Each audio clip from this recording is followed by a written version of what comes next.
Welcome to the Speaking Your Lingo podcast, where my goal is to help this generation think well. My name is Shane Lingo, and today we're continuing our series centered around the concept of truth. On today's episode, I will be talking about morality. One of the big questions we're going to wrestle with today is, do objective moral values exist? In other words, are there actions as human beings that are always wrong no matter what we may think about those actions? Do we have moral obligations?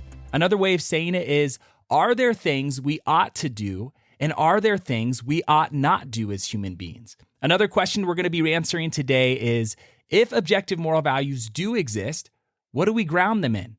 Where do they come from? So a lot of great questions that we're going to get to wrestle with on today's episode. Let's jump in. Now, most of us would agree that there are things human beings should do, and there are things that human beings shouldn't do. There are right actions and there are wrong actions. There are good actions and there are bad actions. Functionally, we live life this way. We teach our kids these things. We have laws that are enforced around these things. We have ideologies that support these things.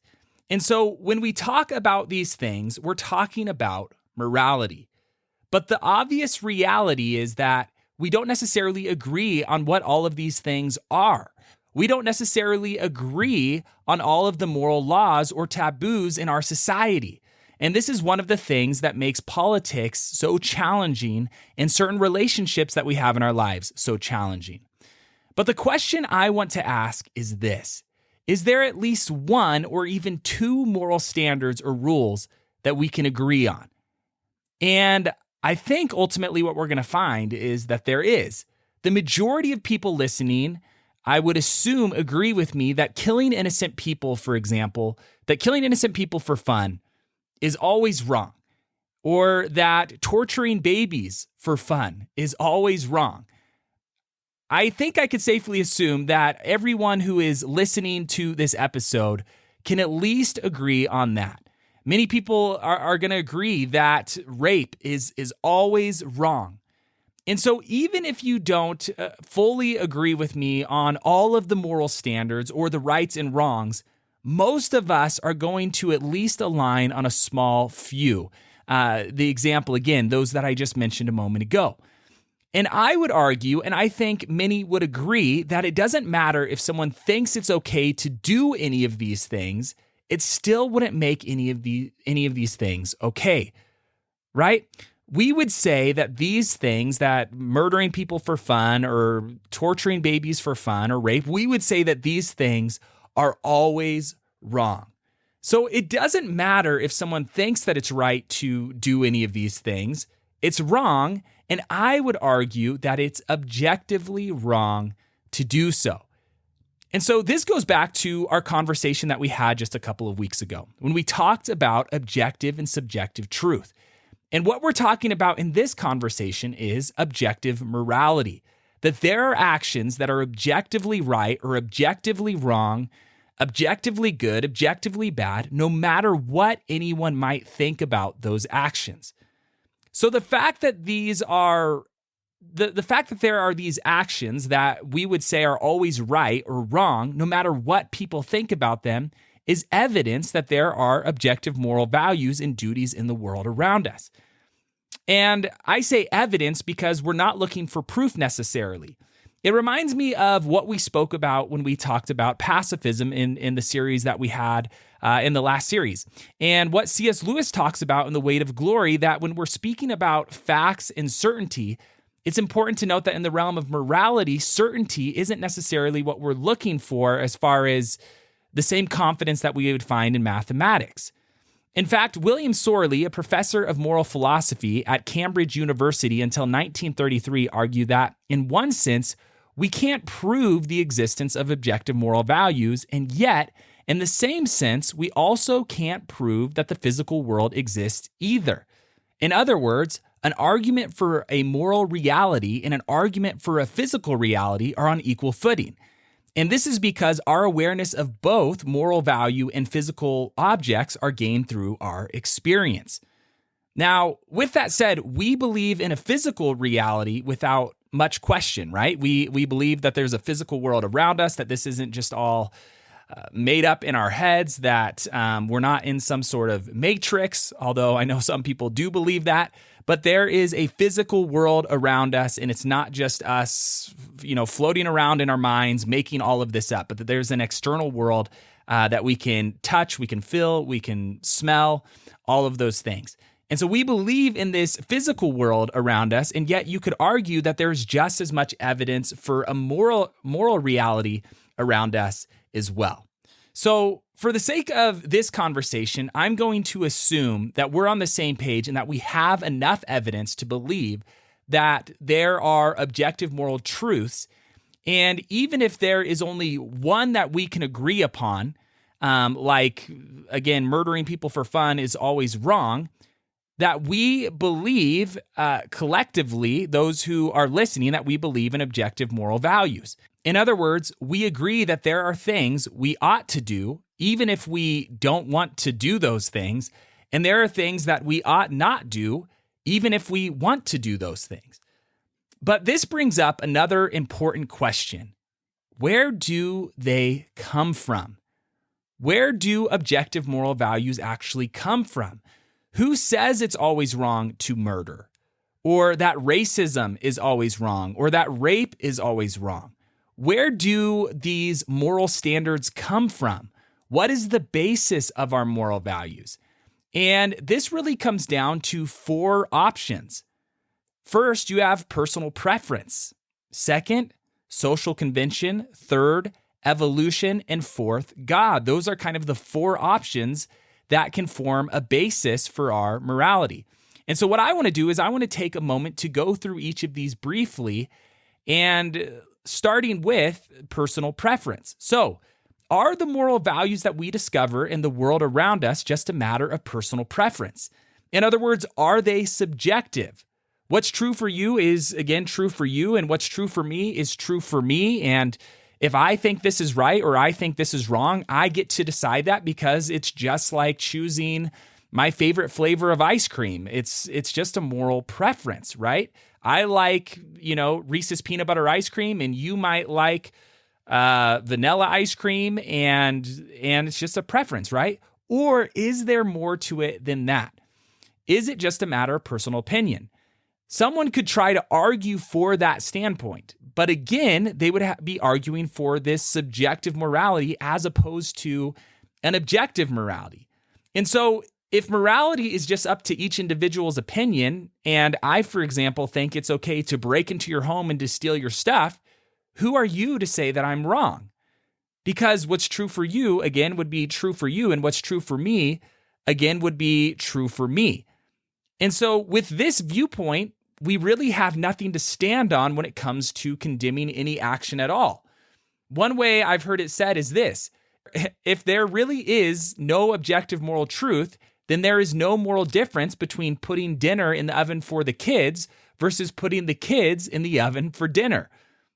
And we would all agree there's definitely an emotional difference. There's definitely an experiential difference if you're the kids, right? But if it's just personal preference, there isn't a moral difference.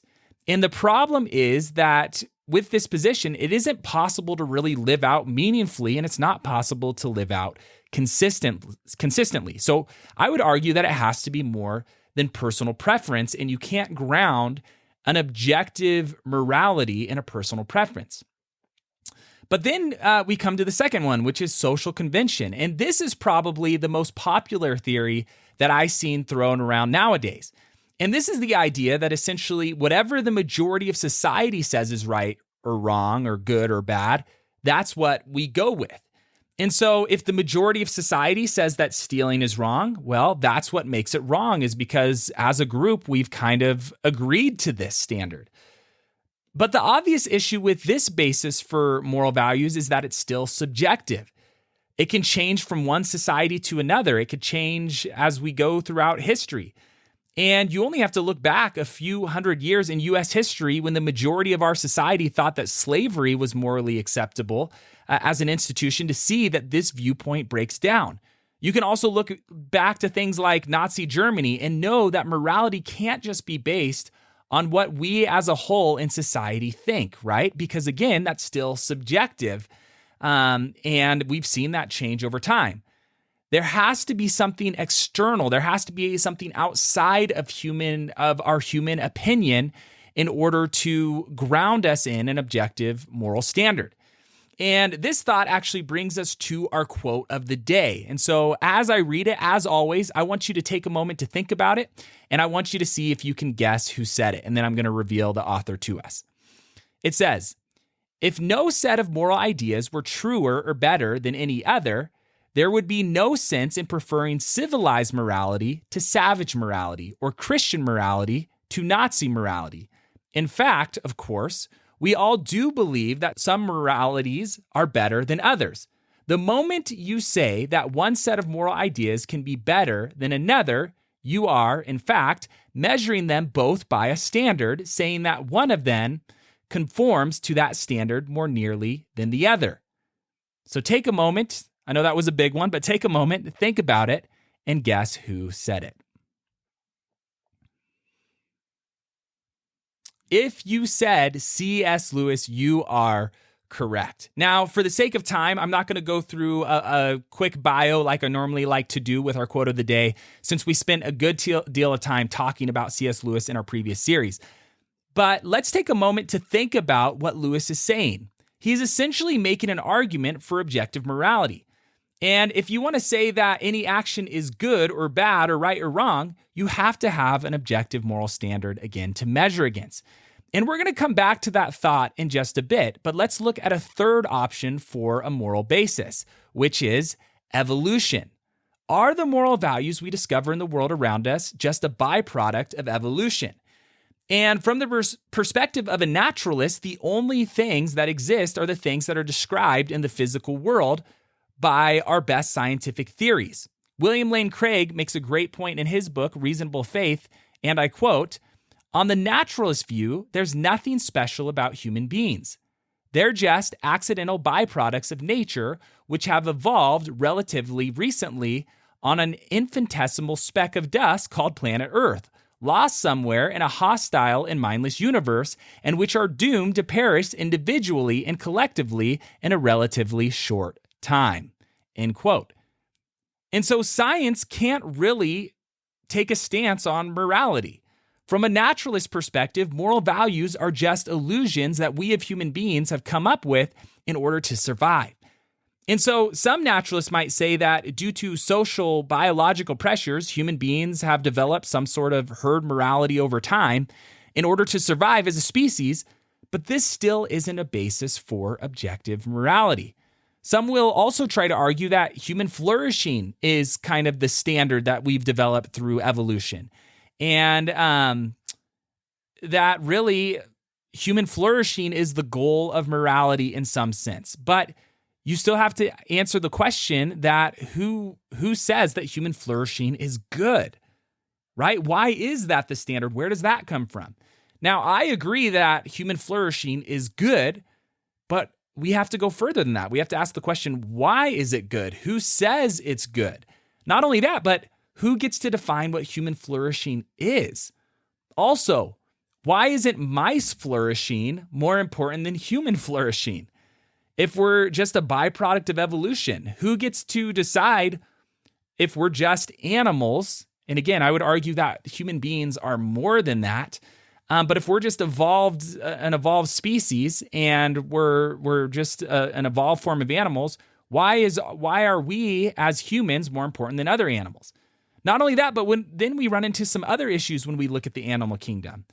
Again, why am I more valuable than insects or mice or anything else like that? But not only that, why don't the moral values we live by as human beings apply to animals? What's the difference? For example, when a male dolphin forcibly copulates with a female dolphin, we don't call that rape, right? We recognize that they don't have the same moral standards to live by as we do as human beings. When a cheetah runs down and kills a gazelle, we don't call that murder. We don't look at it the same thing. We don't hold them to the moral standards. So we certainly don't want to look towards the animal kingdom to gain our morality. So for objective moral values to exist, I would argue that it has to come from more than just survival of the fittest. And this actually brings us to our last option for a moral basis, which is God. Lastly, do the moral values we discover in the world around us find their basis in God? And at the end of the day, we can actually separate these four that we've just looked at, or three that we've just looked at in this one, God, into two main options. One, you have the no God option. So on one side, you have no God, and that would include, again, those first three options that we talked about. As we've looked at, you get to make up your own moral standards in these three options in one sense as a personal preference, or they've somehow evolved over time, and you get to pretend that your moral preferences are more than just an opinion, or that it's just survival of the fittest. But that's kind of where these options lead. They can't lead to an objective moral standard. But then there is the God option. And this brings us to what is called the moral argument for God's existence. The moral argument for God's existence goes like this. Premise number one: if God does not exist, objective moral values and duties do not exist. Premise number two: objective moral values and duties do exist. Number three: therefore, God exists. And so I want to go through and break down this argument piece by piece, and also look at kind of both sides of the argument with some challenges that are often brought up to the moral argument. Now, the logic behind the moral argument actually goes all the way back to Plato himself. When you study philosophy and you look back to the ideas of Plato and his theories connected to the doctrine of forms, Plato taught that there is something out there called the good. And the good exists in itself. And things in the world have a goodness, you could say, only to the degree that they actually reflect or embody the good. In other words, there's this thing called the good, if you want to call it a thing, and the good is the standard. And later on, what happened in history is that Christian theologians would go on to take this idea even further, and they would say that the good is actually God himself. And so in some ways, the moral argument has its basis not only in Christian theology, but early philosophy as well. Now, when we look at the first premise of the moral argument, if God does not exist, objective moral values and duties do not exist, it's based on the fact that, as we've talked about, in order for something to be objectively right or wrong, you have to have an objective moral standard that's separate from human opinion. You need an objective reference point in order to measure things against. And so, if objective moral values do exist, we need something to ground them in, and God's nature is what provides an objective reference point for those moral values. In other words, God's nature seems to be the only valid option for an objective moral basis for our moral values and duties. Another way of looking at it is, in order to have an objective moral law, you need to have an objective moral law giver. So as Christians and as a Christian theist, I would argue that God is the standard from which good comes from and can be measured. And without God, there is no standard. There's no objective reference point. Now, I know that I have people listening from all different belief systems and all different walks of life listening into the Speak in Your Lingo podcast. And again, if you're someone who would consider yourself agnostic or even atheist, these ideas might challenge you a bit. And ultimately, I would again say that that's a good thing. I would also love to hear those challenges that you have in your responses to some of these arguments that I'm sharing today and some of these ideas that I'm presenting. And so if that describes you and you have some questions or you have some challenges, remember that you can always send me those on my Connect page at speakingyourlingo.com. And I would love to get some of those questions and some of those challenges to any of these ideas that we're talking about and to be able to speak to them on a later episode. Now, with that said, there are, again, some challenges to the moral argument that I want to bring up today that I sometimes get when I bring up the moral argument as evidence for the existence of God. Some people will say, you don't need to believe in God to determine right and wrong. And to this, I agree. This is actually absolutely correct. You don't need to believe in God, or you don't need to have religion in order to be able to determine what is right and what is wrong. You don't need to believe in Christianity. You don't need to believe in God in general. And I actually have multiple agnostic friends, and I've even had some atheist friends who can often determine which things are right and which things are wrong. In fact, as a Christian, I actually believe that there are people who don't believe in God who can be more moral than I am. So, in other words, you don't have to be religious to know moral truths. C.S. Lewis in The Abolition of Man says it this way. He says, "I had sooner play cards against a man who was quite skeptical about ethics, but bred to believe that a gentleman does not cheat, than against an irreproachable moral philosopher who had been brought up among sharpers." In other words, just because you don't have a great ontology for objective moral values doesn't mean that you can't develop some sort of epistemology and live it out, or discover that there's moral values in the world around you. It's also interesting to note that if you look at the cultures around the world, many agree on basic morality. There might be, some extreme outliers, but for the most part, it seems that there are some basic moral principles found within the different societies around the world. And the Bible actually alludes to this in Romans chapter 2, when it says that even Gentiles, or those who don't know God, have this law written on their hearts. And so from a Christian standpoint, we believe that you could actually be moral. You could know that there are moral laws out there, and still live them out without knowing what the basis is. But that's not necessarily the question that we're after today, right? We're asking, where do the moral laws come from? And where does that standard ultimately come from? Not that you can know and live out those moral laws. And here's why this is important when understanding the moral argument. Again, notice how it's not saying that you have to believe in God to be good. You can do good things and at the same time not believe that God exists. And we see that all the time. You don't actually need to believe in God or be religious to recognize moral truth. But the question that we are after is, do these objective moral truths that we discover in the world around us, where do they come from? We want to get at the ontological question. This is important. Why should I live a moral life? Who says? Why don't I just lie, cheat, or steal? Right? And this actually leads to another point to support the first premise. An obligation, when we're talking about these moral obligations, these oughts and these ought nots, obligations only make sense in the context of a relationship. Think about it. I don't have an obligation to my car, but I do have an obligation to my wife, right?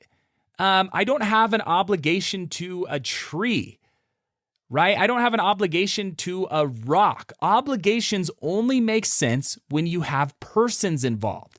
And this is important because when it comes to moral claims, we're essentially saying that there are things we ought to do and there are things that we ought not do. But the next question that comes right after that becomes, who says I ought to do it? Or who says I ought not do it? Who am I responsible to? Who am I obligated to? It has to come from some sort of authority. And the relationship between morality, the morality question, and the authority question, there's an important connection there. Who is it that gets to decide what it means to be good? I'm only accountable to persons or to people. I'm not accountable to things. And the greater the authority is, the more accountable I am to that authority. And so if there is a moral obligation, we have to ask the question, to whom are we actually accountable to? Now, there's another challenge that is often brought up against the moral argument, and this is a classic dilemma in philosophy known as the Euthyphro dilemma. And the dilemma says this: either something is good because God wills it, or God wills something because it is good. And so the reason this dilemma is important and the reason I bring it up is because if the first one is true, that something is good just because God wills it, it makes the idea of good arbitrary because God could have willed that, for example, murder is good or that lying is good, and just because he willed it, it made it good. And so it makes the idea of good arbitrary. But if the second premise is true, or the second idea is true, that God wills something because it is good, then whatever is good or bad is independent of God himself, and therefore it causes the moral argument to fall apart because you would no longer need God as the basis for morality.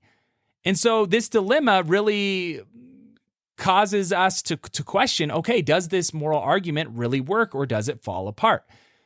But the thing is there is a third option. And this third option is a third option that many theists have pointed to throughout the years, which is that God wills something because he is good. In other words, God himself is loving, just, and kind. And his commands are grounded in his just and loving nature.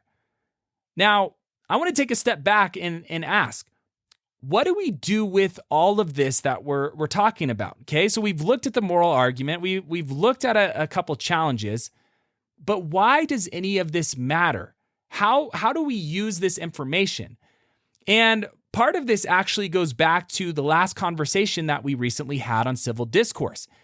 It matters because it's important for us to be able to think well as what we're really trying to do on the Speaking Your Lingo podcast, helping this generation think well. And it helps us to communicate well when we think about these things. It's also important for us to understand why we believe what we believe and to be able to articulate that in a helpful way for those around us, right? A few months back, I was having an interesting conversation with a few good friends at our local pancake house.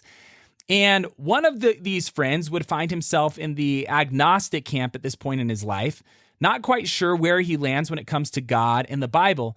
And we got into this conversation on some of the big moral issues in our culture today, like sexual ethics, racism. I mean, we talked about all of the hot button topics that are in our culture today. And at first, it felt like the conversation was going all over the place because we didn't really have any common ground. And maybe you've been in a similar situation or a similar conversation where you've had this conversation like this and you're talking about some controversial moral topics, but it's hard really to find any common ground. And you don't want the conversation to go to the point where it's overly emotional. You don't want to offend necessarily the person that you're talking to, but you're also having trouble kind of grounding the conversation where it needs to go. And so in light of what we're talking about today, there are two questions that I often like to ask in the midst of these types of conversations in order to help frame them and to try to find some common ground. And these are the two questions. What does it mean to be human? Think about that for a sec. What does it mean to be human? Kind of a deep question, right? And then where do sexual ethics come from? Where do we get these sexual standards or moral values in our world? And these are two great questions, and they're not questions that I've come up with. I've heard these questions asked before, but I find them super helpful, especially when trying to find common ground on challenging topics like these. And I think these are two important questions because in order for us to agree upon controversial topics or at least come to some common understanding of what each of us thinks on these issues, we have to essentially be able to answer these two questions. What does it mean to be human? In other words, why do humans have value? Where does that value come from? What makes us different than the animals? And if we are going to talk about sexual ethics, where do we get those from? Who gets to say?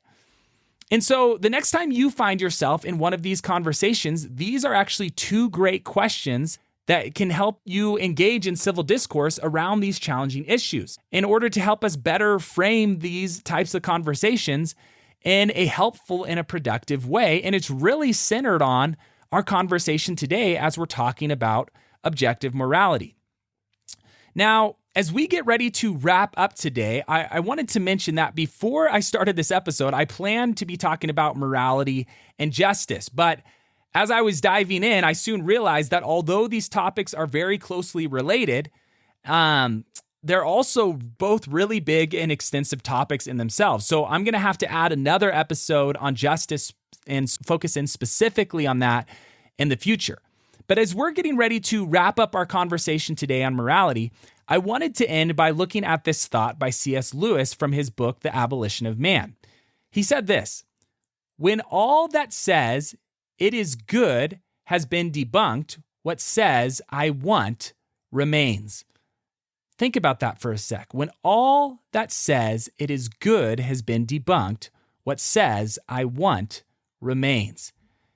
In other words, the true danger of trying to live out this subjective morality and trying to get rid of objective moral standards in our world is that we will eventually live in a world where selfishness and a pursuit of self is all that remains. With that to think on, I hope that you've enjoyed this episode. And I want to remind you to make sure, if you haven't done so already, to give this podcast a follow. And if you've enjoyed it so far, to leave a review. Now, again, this might be one of those episodes where you have more questions leaving the episode than you came in with. And as always, I want to encourage you to reach out and to send me those questions, and I would love to answer them on a future episode. As always, until next time, thanks for listening, and we'll see you on